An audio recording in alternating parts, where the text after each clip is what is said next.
ఇప్పుడే జీ5 app download చేయండి. చూడండి మీ ఫేవరెట్ టీవీ షోస్ ఎప్పుడైనా ఎక్కడైనా. ఏమండి, రైల్వే స్టేషన్లో లగేజ్ ఎత్తుకుపోయే వాళ్ళ అలా వెళ్ళిపోతారేంటి? లేకపోతే నిన్నెత్తుకుని దిగమంటావా? మీకా సరసం తెలీదులే గాని నా చేతిలో చెయ్యేసి నడవండి. సర్లే రా.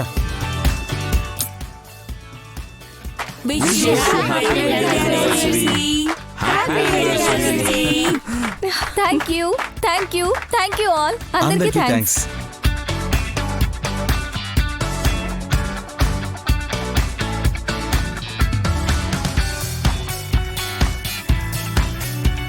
వివాహ దినోత్సవ శుభాకాంక్షలు హాసిని.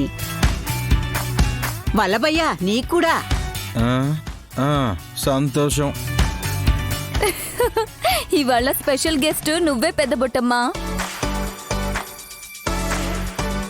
వదినా, అనయ్య, కేక్ కట్ చేయండి. అదేంటి అక్క పెద్ద బావగారులకి గిఫ్ట్ ఏమి ఇవ్వరా? నేనే ఏమీ ఇవ్వకండి అని చెప్పి విశాల్కి చెల్లికి మరీ చెప్పాను చిట్టి. నాలాంటి వాళ్ళు కొనటం కష్టం కానీ వీళ్ళకేం తక్కువ అనొద్దన్నావు. నువ్వలా ఎక్కువ తక్కువగా పోల్చుకుంటావని అక్క వద్దంది.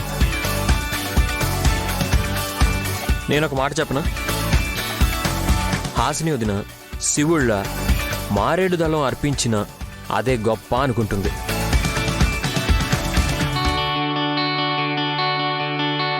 ఇప్పుడు హాస్కి పూజ చేస్తారా ఏంటి? ఎగ్జాంపుల్ చెప్తున్నాడే పిచ్చమోహమా. వదినేదో పట్టుకొచ్చినట్టుంది.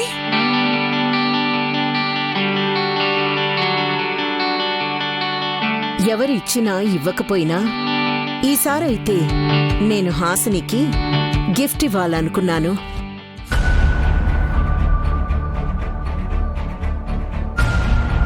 మరి నాకేమివ్వవా మమ్మీ? రే, నేను కూడబెట్టిందంతా నీకే కదా వల్లభా.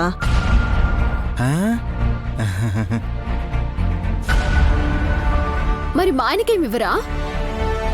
విక్రాంత్ నా మాట వింటే సగం వాటా వస్తుంది. నాకు నీదంటూ రూపాయి కూడా వద్దమ్మా. అంటే నా మాట విన్నననేగా అర్థం? మీరెలా అర్థం చేసుకున్నా నేనేం ఫీల్ అవ్వను. తల్లి కోట్లు కూడబెట్టి నోటికి అందిస్తాను అంటున్నా మూతి ముడుచుకునే మొగుణ్ణి ఈయన్నే చూస్తున్నాను. ఎవరిష్టాలు వారివి. అమ్మా, నువ్వు తీసుకొచ్చిన గిఫ్ట్ ఇచ్చేస్తే కేక్ కట్ చేద్దాం. అలాగే నాన్న. తీసుకో హాసిని. థ్యాంక్ యూ అత్తయ్యా. ఏమండి, కేక్ కట్ చేద్దామా? పట్టుకోండి. ఏం గిఫ్ట్ ఇచ్చిందో తీసి చూడవే. మేం కూడా చూడాలా వద్దా?